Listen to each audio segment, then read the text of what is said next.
gentlemen, boys and girls, welcome back to another exciting edition of Let's Talk Comics. I am your host, Jim Viscardi. I am the host of this show, the captain of this journey, and also the VP of Business Development at Image Comics. This is a podcast where we go one-on-one with your favorite creators in comics, finding out how they got in, why they got in, what they're still doing in it, and what they are excited about in terms of a new project they have coming out. I'm so sorry that it took so long for us to come back. San Diego Comic-Con happened, and any of you who know what kind of a beast that show is, well, you know. For those of you who don't, it's a big show. It is the Super Bowl of geekdom. It is a wild adventure for anyone who loves this medium and anything associated with it. It was a great show, did a bunch of great panels. I got to be up on stage with Todd McFarlane, who's going to be a guest on the show coming up soon. And it was awesome. Like I said, they got to see and meet so many creators face to face who I've sometimes only talked to over the airwaves on this show. So it was fun. But we're back, we're on schedule, and boy, oh boy, do we have a guest list for you. To kick things off, we've got a killer guest for you today. And today, we're going to talk a little bit about zombies. But it's not just any zombies. We're going to be talking about a story that is definitely more Yellowstone than it is World War Z. It's emotional, it's rural, it's raw, and it's got brains literally and metaphorically. Joining me today is artist Jacob Phillips, who you probably know from that Texas Blood, Enfield Gang Massacre, and Newburn. But this time, he's got a new book called Everything Dead and Dying, where he's teaming up with writer Tate Brombal for a new Image series that mixes horror, heartbreak, Western vibes, in a way that I really haven't quite seen before. And so this is a phenomenal conversation. If you're hearing about Jacob for the first time and was like, oh, his last name sounds familiar. Yes, his dad is Sean Phillips, the masterful artist in this business. We talk about a lot of fun things. Getting to know him is a blast. Getting to hear about his process and how he does things is just so much fun. So we're going to get into that. But first, just a tiny bit of business. If you're listening to the show right now on your phone or whatever, take a screenshot of it, share it on social media, whether it's X or Blue Sky or Threads or Instagram. Tag me, tag us. We will 100% share it. I don't know why I had a hard time with that one. And it's a great way to help support the show. Another way to support the show is to leave a 5-star rating on Spotify, leave a comment on the episode, and then, of course, always if you can, leave a 5-star review on Apple Podcasts. Leave a review. If you read it on the air, I'll send you a sticker. All right. Are you ready? I'm ready. Let's talk comics. Jacob, man, this is going to be fun. Welcome. Thank you for having me on. Absolutely. Okay, so before we get to Everything Dead and Dying in the new book, we always kind of start with the art origin story, the comic book origin story. Was doing comics always the dream? Was that always the goal for you, or were you going to be an astrophysicist? It was never really the goal. Like, art was always the goal. Comics were not really, like, I grew up with my dad drawing comics. Yep. And, that every holiday we went on, he would be there, like, thumbnailing in a sketchbook, like, never stopped. The deadlines don't really stop when you're doing monthly books. Sure. So I grew up just watching him work constantly. So I was like, I don't want that. It's but I always drew. I was always into art and into drawing, and I went to university to do illustration and animation, and then after that I was sort of doing freelance illustration jobs, and then I was doing that. I was quite happy doing that, but it's it's quite nice doing that and moving on to the next thing every day, but you're constantly having to scramble around for the next thing. Right. So when the opportunity to do comics came along, I sort of took it as if it was just another illustration job but the longer Okay. one. Right. I was never like, okay, now I'm in and I'll do this forever. It was just like, right. Well, I mean, because like your name started popping up on a lot of people's radars with, you know, like that Texas Blood. But before that, I mean, you were doing a fair amount of covers and things like that. So, like, what was that? Was the early period more like you just kind of taking, you know, for in your mind, just taking like another painting gig or something like that, and like that was that, or was there the hope that, okay, well, let me start rolling this into something else? no, it was always just like one, you know, just one thing after the next. It was just like a job. Yeah. You know, and I like, you know, and I've always read comics. You know, I've always been surrounded by them, so it just felt like a normal illustration job to me. It wasn't like It wasn't like I was trying to break in to this new world. It was just part of that. And you know, I never thought that, you know, Texas Blood would ever get picked up by anyone. I'd done like 5 different pitches for different writers that never happened. You know, so I assumed this was another one of those. But like the difference was that this one was actually pretty good. And you know, I'd done things with people where it was like, quite clearly, let's do this and we'll get it made into a TV show or whatever. And it's like that's the kind of the promise that they give you when they like pitch you this job. And I was like, yep, that's not going to work. Whereas, yeah, with Chris, even though it, you know, we originally started working together because he was trying to make a film, it never felt like we were just sort of like doing it for the sake of trying to get something made. You know, it was always, oh, this would be a cool comic. Let's just do this. So yeah, it just sort of naturally happened, which I think is like, especially when I do a show or something like that, and there's people like, oh, how did you get into comics? Like, I really want to break in, and I'm just like, oh, frustratingly easily, I guess. It helps if your dad's been doing it for 40 years, I think, as well. Sure. So I guess for you though, like, was there a moment maybe during that Texas Blood where you felt like, okay, I'm in, I found the groove, I've made it, this is what I want? Or like, does that feeling come after that? Because I think it's one of those things where when you start a series, you've got to do a bit of work to like, find the audience and the audience, you know, it came to the book. But I think once like volume 1 started to come out and things like that, it really started to snowball for you guys. Yeah, I think even when issue 1 came out and, you know, we got the numbers for the orders, I was like, I think me and Chris were both pretty shocked at, you know, because we'd never done anything before. So it was when we were like, oh, all like thousands and thousands of people want to read this book. That was pretty like that was kind of the moment where I was like, oh, this could actually be something. And you know, even just when Eric Stevenson, you know, asked us if we would like to do it at Image, even that was like, oh, this, you know, this could be good. You know, I think Image have got this, you know, prestige about them. You know, people will just go and pick it up because it's an Image book. So that felt nice, especially after we just had no's from everywhere else.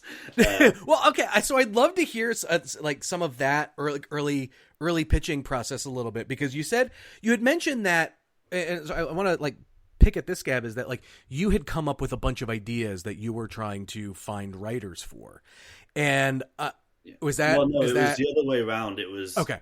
It was various writers coming to me with their pitches. And I would do like a 10-page sample pitch thing. Sure. But mostly they weren't very good. That's fair. That's fair. All right. So I'd love to I got like two more questions on that Texas Blood, and then we can just kind of just jump into we'll jump into Everything Dead and Dying, because there's a lot I want to talk about here. When you guys,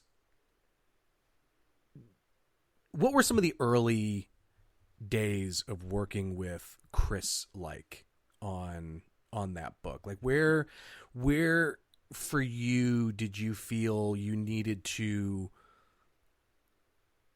find a way to get to like working in sync with him, or did it happen pretty early on? I think it happened, I think, pretty early. Like we have a lot of the same like tastes in film and comics, sure, and all that sort of stuff. So it's sort of, I think we understood where we were both coming from in terms of that stuff, okay. Which made it so much easier. And we'd worked. I don't even, in terms of timeline, I can't remember what it was like, but probably maybe like a year before I started drawing it.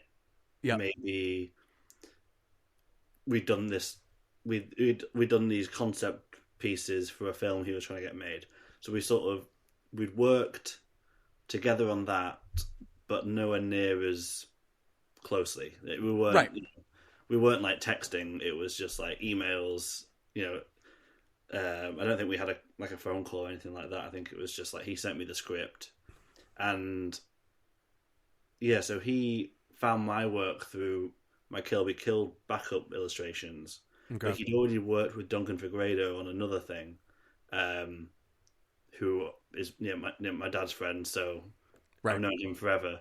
So there was a link there as well. I think Duncan had done a poster for another of Chris's short films that he'd made a few years earlier.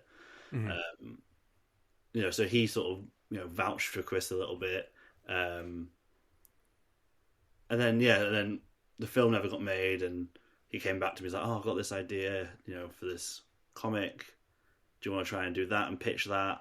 And I was like, "Yeah, sounds good." And then it sort of just slowly progressed. Like we would email every day whilst I'm working on it, and then it turned into like Instagram DMs, and then he got rid of Instagram, so it became like WhatsApp. Right. You get close to someone when you're messaging them on 4 different platforms and having like almost 4 different separate conversations. Yeah. But yeah, so it became much more of a like a proper friendship, rather than just which I think is one of the good things about the fact that we were with Image, is that we didn't have any like editor go between. It was just me and him in it together.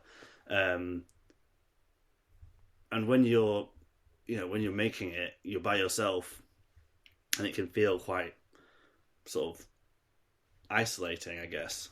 So having someone to text about it at the same time is nice, and it's not just like an editor in between going, okay, I'll pass that on to Chris. And it's just us trying to make one thing.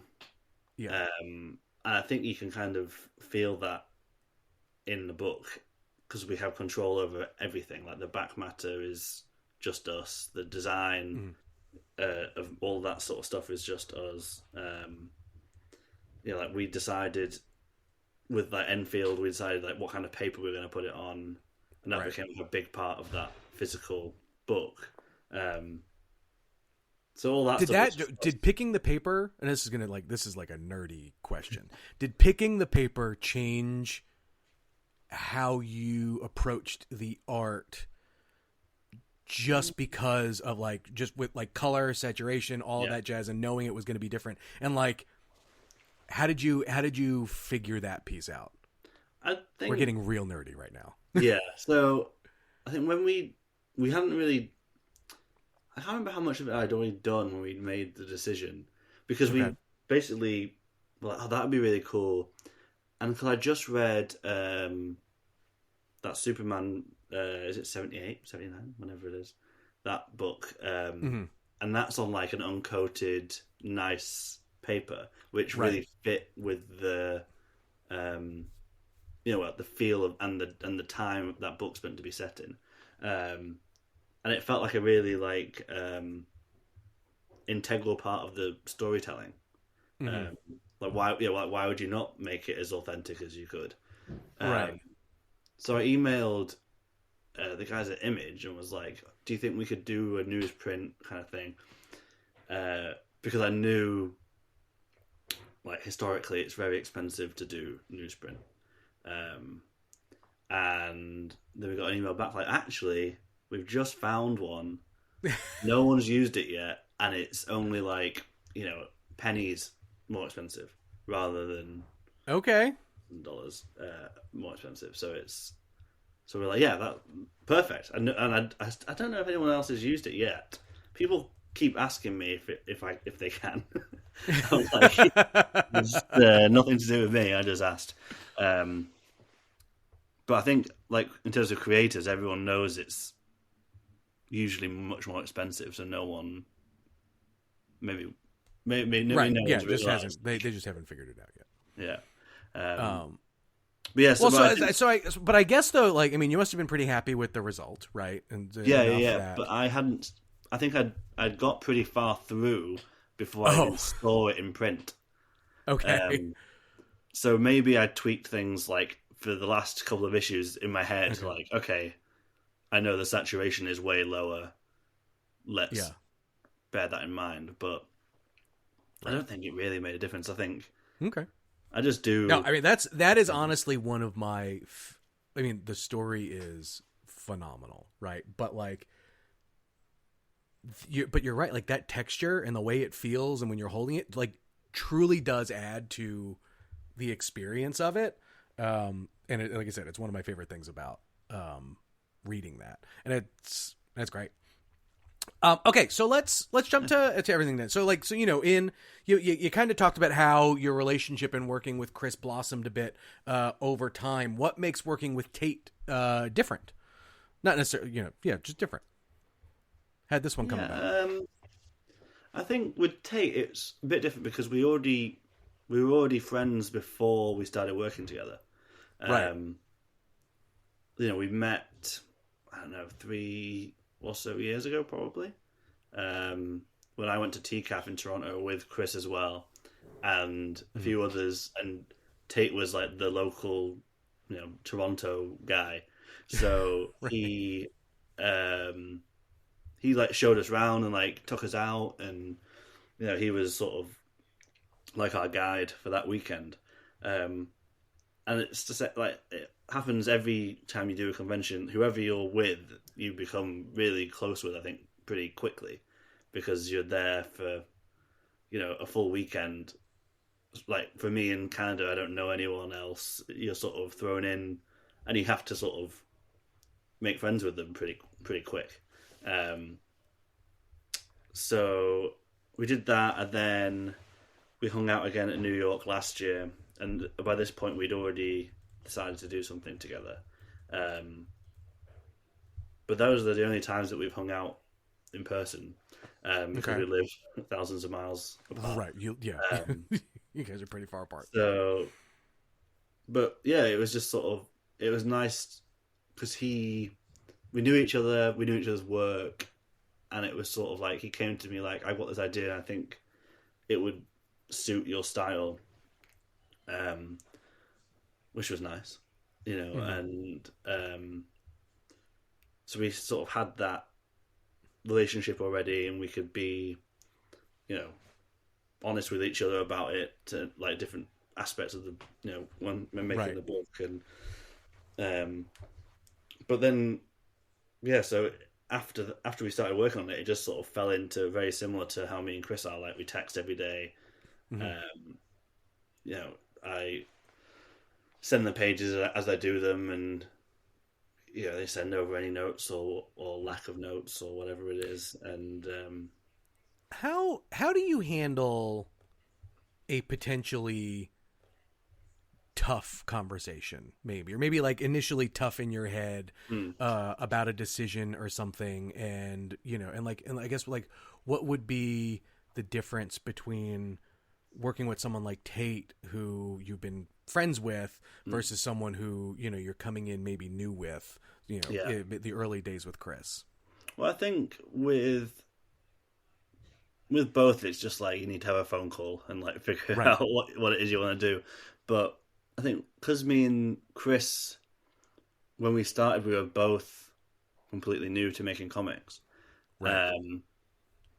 So we didn't really have any of that because we just didn't know what we were doing. There was no like, oh, I think this would work, and I don't think this would work. It was more just like he'd send me the script, and I go, "That's great," and then I said in the page, he goes, "That's great." Right.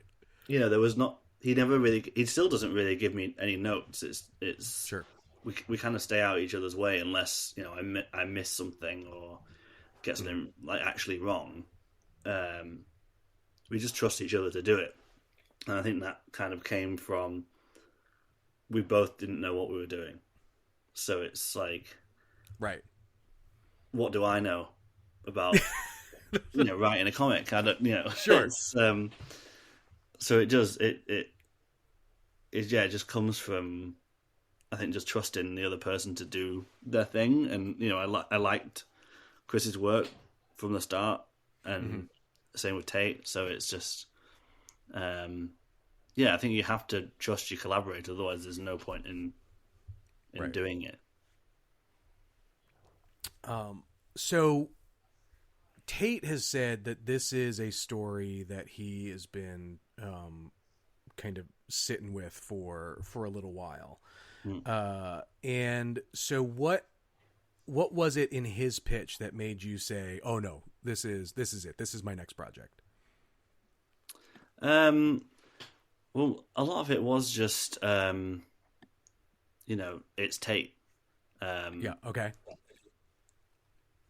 And then I read the pitch, and it's like I never read a book like that before, and it had like a human element to it, which really drew me in, and that's the stuff that interests me when I'm making books. Like the zombies, fine. I like zombies as much as the next guy, but I wasn't like, burning to draw like flesh. Sure. Like it's it was the stuff around that interests me, and it's trying to depict the emotions that everyone's going through, and it's such a emotionally complex situation and story that he's created. So trying to do that justice was it seemed like a good challenge. So that's always the bit that interests me. I don't care about when I started drawing Texas Blood, I'd never been to Texas before. I wasn't I wasn't like, right. I wish I could draw Texas. It was like that seems like a really cool character and world. I'd love to be able to draw that.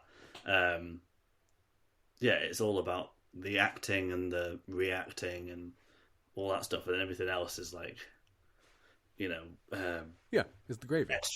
Yeah, sure. Well, okay, so the pitch is basically, like The Walking Dead meets Yellowstone, but the book really feels more like a quiet character piece in the middle of a zombie outbreak, right? How did you guys begin to set the tone maybe from a visual standpoint? Well, so this is the first time that I've ever been able to do the work before actually starting the work. So, okay. I had time to think about everything. So the house that he lives in, I designed a floor plan, and then got someone to build 3D models of all the rooms, and that did research, sent photo reference for each one, saying this is the kind of thing that I think, and then he built those for me, and I can use those in my pencils, take screen grabs and all that sort of stuff. And I even designed, I laid out the town and found and made a map, and the same on the farm that he has, I made up a map of that, to try and make it feel as authentic and real as I could, and not sort of have to force it together on the page, like like cramming two jigsaw pieces together. It was, it was all pre-planned out, so I could, I've had to do a little bit of moving things around where in the script it's like now they're in the dining room on the back of the house. I'm like, no, they're not, because the dining room's at the front of the house. So, so I've had to like move where the characters are in the house, but the house itself is set, which I've never done before. Like, there's so much stuff in Texas Blood where I look back and like that. Now that I've been to Texas, I'm like, well, this is all, like, right. I've just drawn it like where I live, which doesn't look okay. Yeah, so because I was gonna ask, right? Like you've in all of the stuff that you've done so far, you've built towns, right? Like you've done all of this, whether it's it's Ambrose or Enfield, but this one feels more intimate, and I guess like I have to imagine that is just because you were able to do a bit more of the extra work before heading in. Yeah, and I think I've learned from my previous mistakes a bit more. I think, like, there's locations in Texas Blood where I'm looking at it now and I'm like, I'm gonna just completely redo that when I go back to it. Like when like just like the sheriff's office, I'm like, why did I do that? Because it looks like a sheriff's office that I found, but the one that I'm referencing is like in New York. Not in a small town in Texas, so it's okay. It felt right when I did it, and now I'm like, oh no, that's not right. So maybe I'll redesign that and hope no one really cares. But I don't think anyone does care because people do it all the time. I literally this morning I watched a video about the Simpsons house and how it's never like, the basement, the door to the basement is like 3 different things depending on what they need it to be.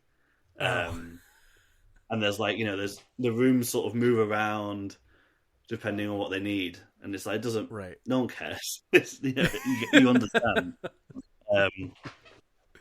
And like, between seasons of a TV show, they'll rebuild the set and it'll be a bit different. They'll realize that they needed to change this. And it's like, you notice and then you forget. So, I didn't want to have to do that this time. I wanted it to be, no, I get it.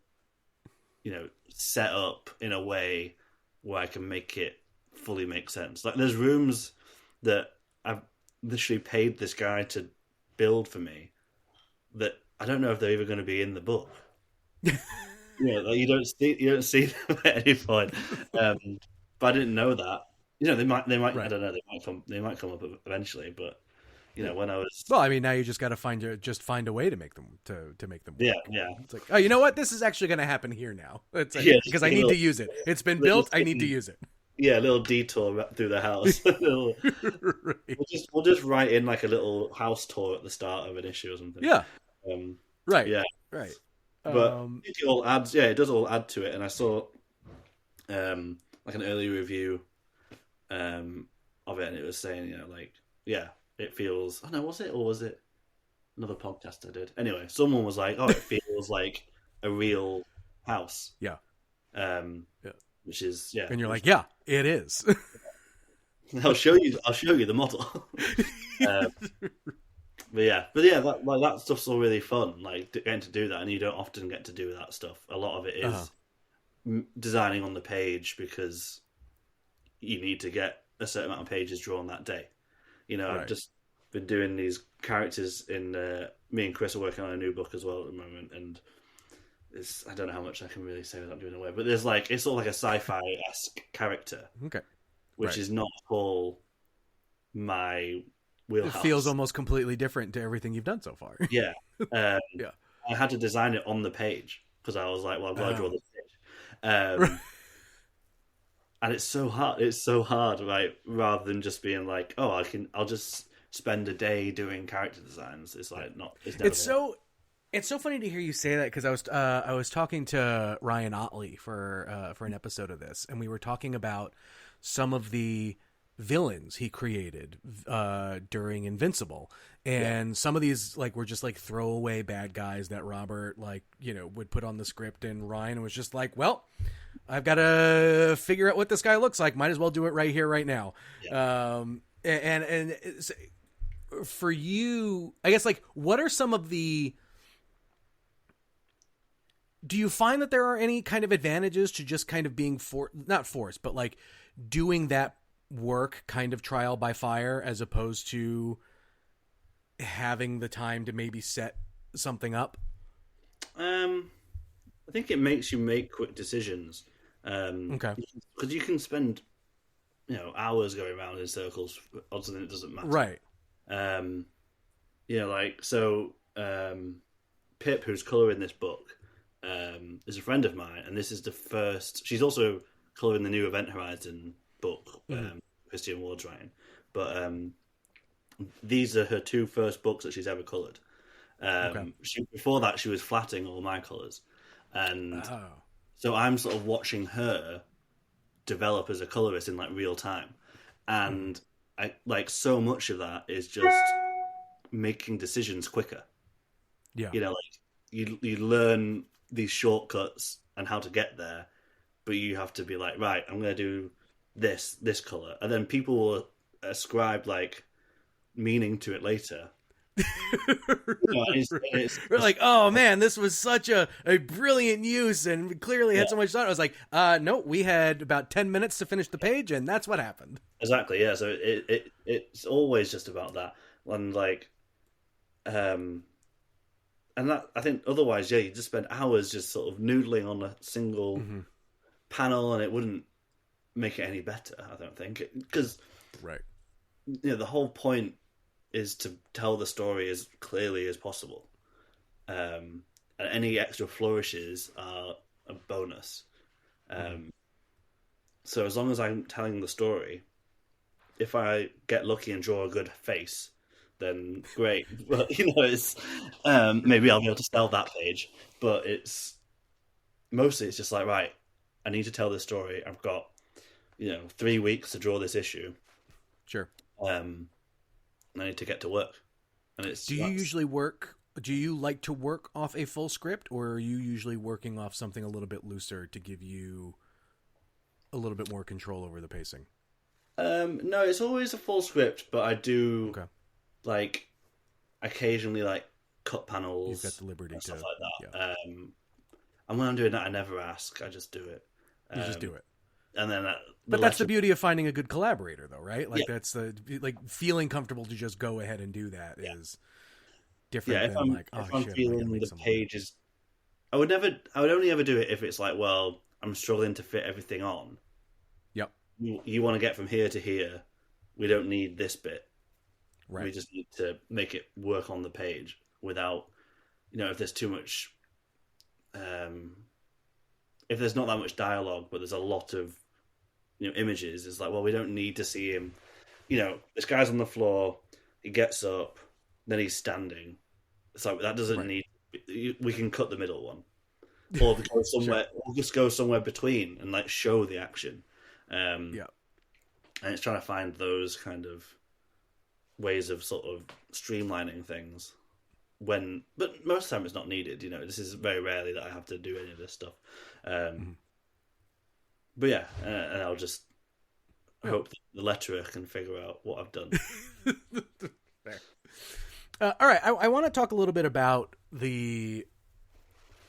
how your approach to drawing violence, because you've drawn violence before, obviously, but for this book, there's like horror violence that you kind of have to do here, and it feels like a bit of a different animal because there's more tension than shock in a sense, right? How do you approach something like that? And is there much of a difference, or am I just overestimating it? I feel like I struggle with like the action stuff. Because I just don't think that's where my strengths lie. But then I feel like I'm really struggling with it And then when it is done, I feel like, oh, that looks pretty good actually. Or someone will tell me how much they like that panel or that page or whatever. I'm like, oh, okay, good. Because I think if it's stuff that I can't like see, I struggle to put it on the page. So it's like, it's hard to find reference of someone biting someone's neck or whatever, Right. And I think because there's so much more of the like work to be done on that on my end, the image I think probably comes out looking quite cool, but it's much more of a job for me because it's like, okay, now I need to figure out how tendons work and that kind of thing, like it. Yeah, how far can they stretch? There's a lot more sort of like practical stuff to work out. It's much easier just to be like for whoever's writing it to be like, and now this guy's head explodes. Like, great, now I've got to draw this head exploding. But no, it's always fun and it's like a different thing. But again, that's not the aspect that I'm most interested in. But it is. So what about though balancing, because of the nature of the book, there's a decent amount of gore, right? And kind of the emotional moments and the acting that kind of has to happen. Yeah. In those moments, when, how do you know when to turn the dial on more blood and guts to more emotion? Like how does that? You have to sort of. I think it's like most of these things. It's sort of just an instinctual thing, and that's where, like you said, like Ryan Otley, like he's great at all that stuff, and you sort of go to it for that. Whereas, and that's what he clearly enjoys doing it, like because it's so like you can see how into it he is from the drawing itself. Whereas I'm like, okay, now I'll splash something here and it'll look like blood. It's just a different approach, but there's a page in I think issue 3 where we've got this like big, violent moment, but we actually don't see any of that. All we see is the reaction to it. I think it's like 3 faces, like 3 characters, like looking at this thing happen, and the whole thing depends on them. You're feeling horrified from their horror. So I think they work, but then like in the first issue we do have like a big bloody splash page, so it's it is fun, and you got to give people fun. Otherwise it'd just be such a bleak book. It has to have something fun in it. Yeah. Okay. I want to talk a little bit about the main character a little bit. Jack he's put in an incredibly interesting scenario in that he's not just fighting the undead, he's living with them, right? Yeah. And so what does it take, I guess, to visualize and illustrate kind of the main character's more emotional state in just the setting that he's kind of dropped into? Well, I think it's you're trying to find like visual cues for each thing, because we jump back and forth quite a lot, and it's like trying to make him, he looks like haggard in the sort of like present day stuff, and it's trying to like find that and use that to show how he's feeling. He is exhausted, he's like upset, distraught, just like scared, and that's all got to be on his face. Whereas when he's sort of like carefree in the flashbacks, and it's like that has to show on his face.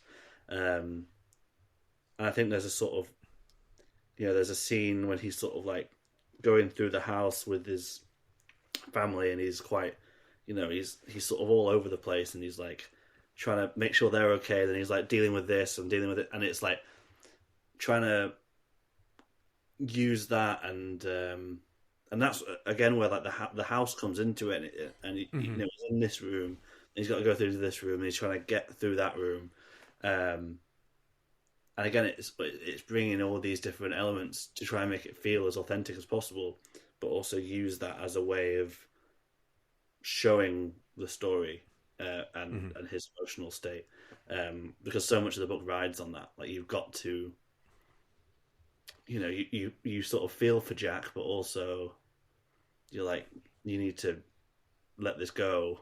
You need to, you need therapy.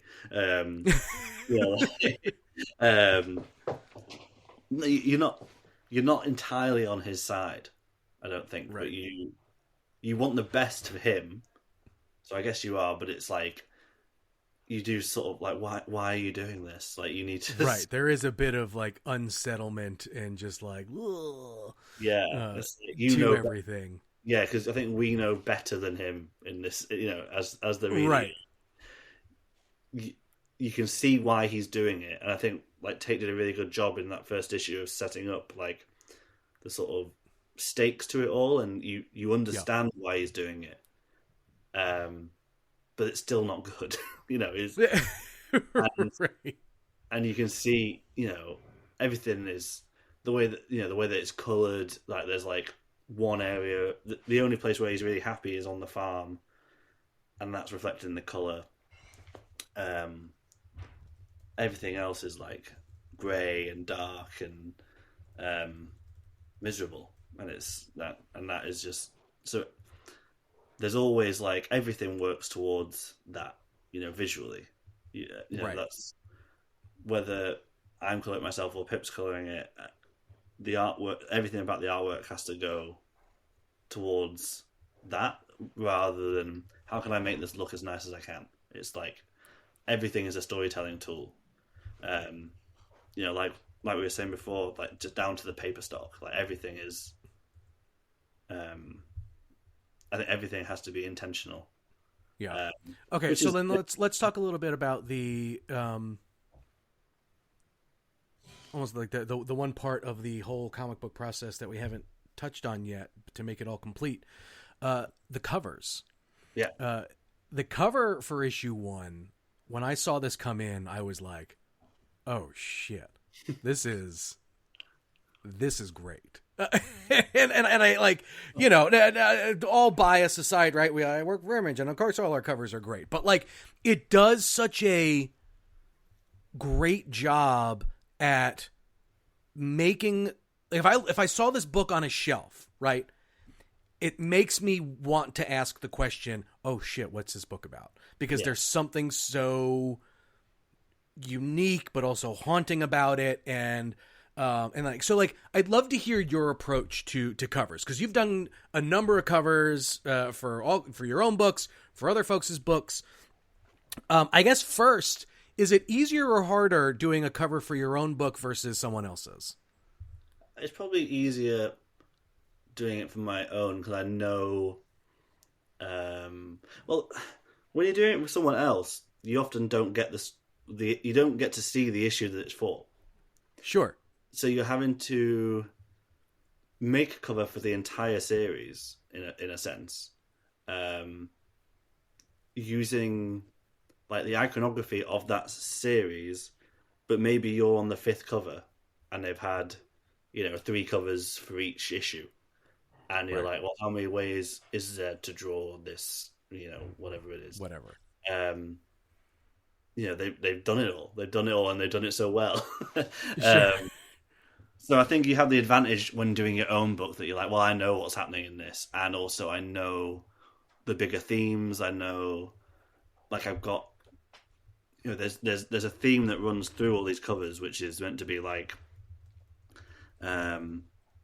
sort of idyllic scenes, but twisted into an unpleasant place.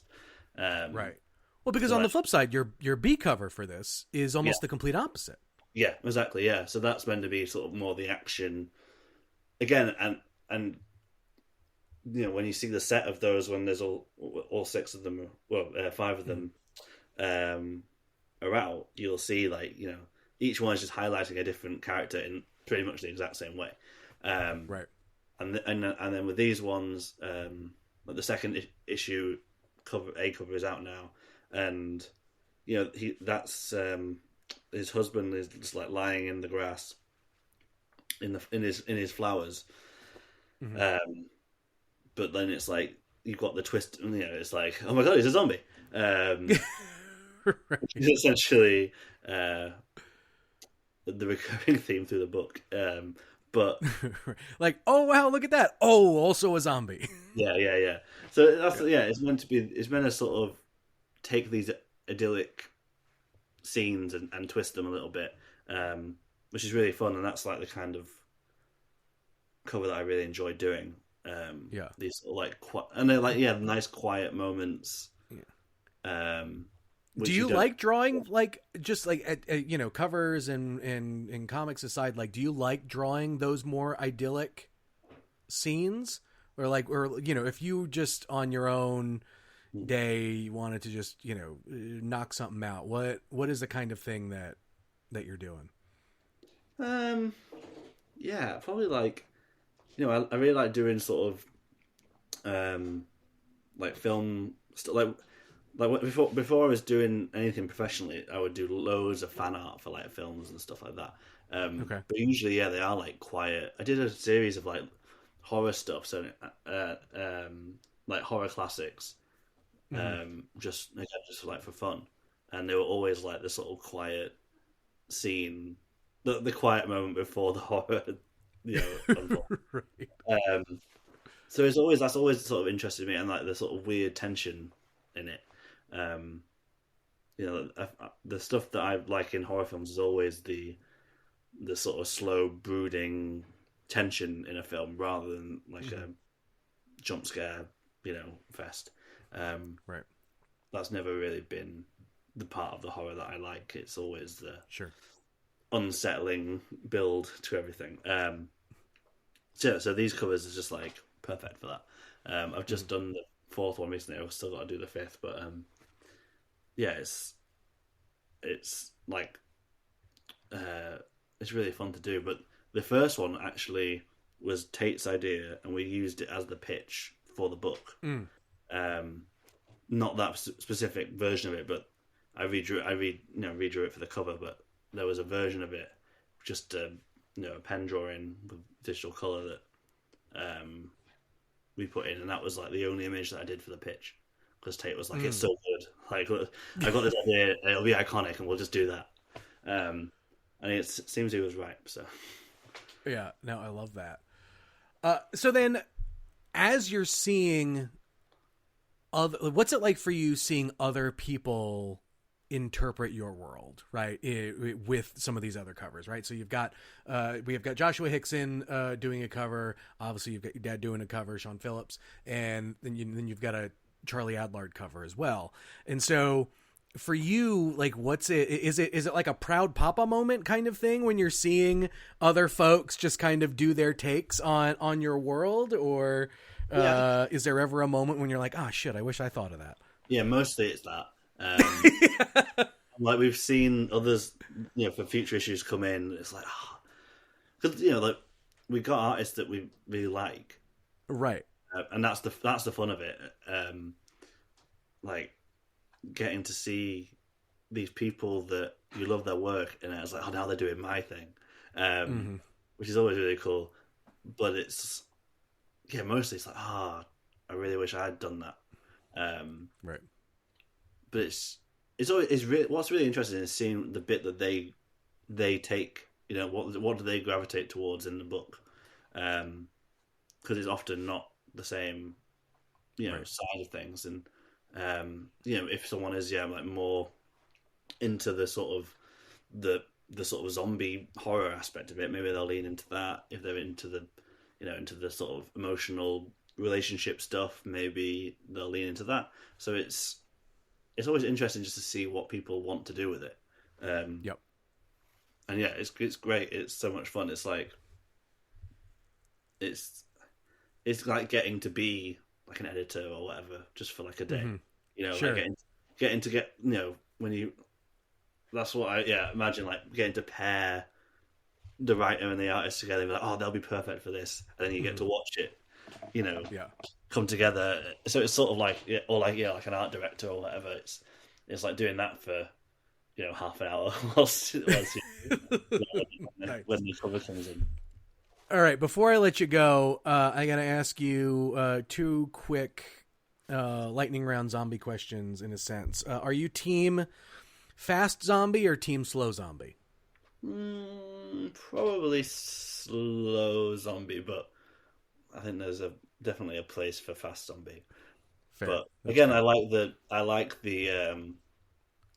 I lean towards the sort of slow tension, and that really, Right. you know, that supports that. I think, you That's know, the scary part. Right. that's the I'm scary. team slow zombies all the way. Yeah, The scary part is the inevitability of the death, not yeah. the But then I also, not the oh crap, I'm going to die real quick now. yeah. But then that scene in 28 Years Later when there's a if I don't know if you've seen that yet, but Yeah.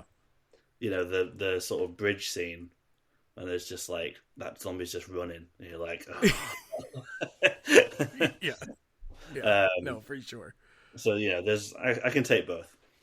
Okay, fair. Is it tougher drawing? Because you mentioned this a little bit earlier on, rotting flesh and like that texture, or like guts spilling out, or that kind of. I'd probably say the sort of guts and stuff is probably harder because you have to actually figure out how to draw it. Whereas I think with like texture stuff, Yeah. like, I have like 3 pens and I'll use one of them and I'll figure it out with that. You know, it's just like, Yeah. that's just like a fun messing around at the end.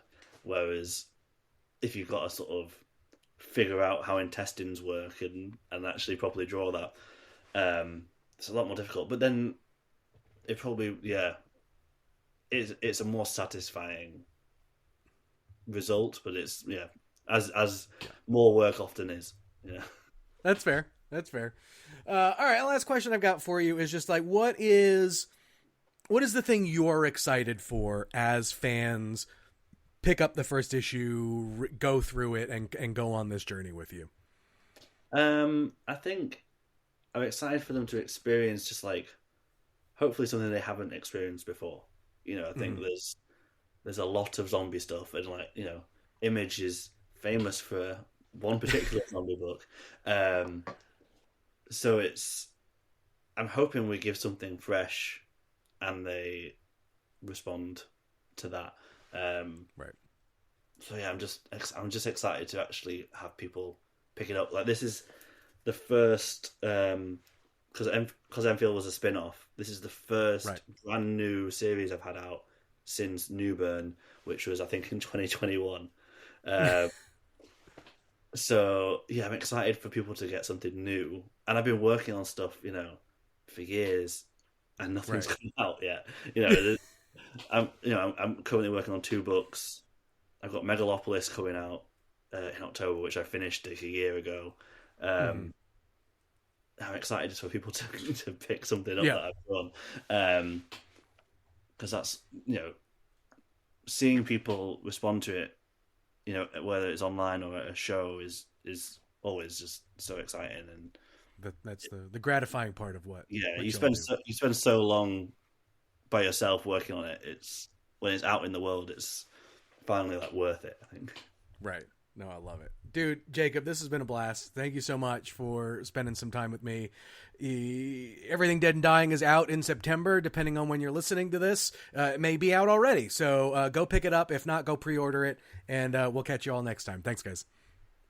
Well, that's a wrap for this episode of Let's Talk Comics. A massive thank you to Jacob Phillips for joining me and pulling back the curtain on how Everything Dead and Dying came together. We covered a lot today. You know, how Jacob stumbled into comics almost by accident, what those first just another illustration job gigs, how those led to that Texas Blood, and how working with Tate on his new series has opened up a new kind of storytelling for him. It's one thing to hear The Last of Us meets Yellowstone, but after talking to Jacob, I think it's clear this book is something that pushes past the usual zombie tropes and gives you something intimate, unsettling, and totally fresh. Everything Dead and Dying #1 hit shelves this September from Image Comics. If you want it in your hands, and you do, go pre-order it now at your local comic book shop. It's the only way to guarantee you get a copy. Maybe ask for 2 so you can give one to a friend and then you can talk about it with them. It is the single biggest way to support the creators making the books that you love. And if you liked this episode, be sure to follow Let's Talk Comics wherever you get your podcasts. Leave us a review, share it with a friend. The more folks we have in the conversation, the better. I'm Jim Biscardi. Thank you for listening. Thanks for supporting Creator-Owned Comics, and we will see you next time.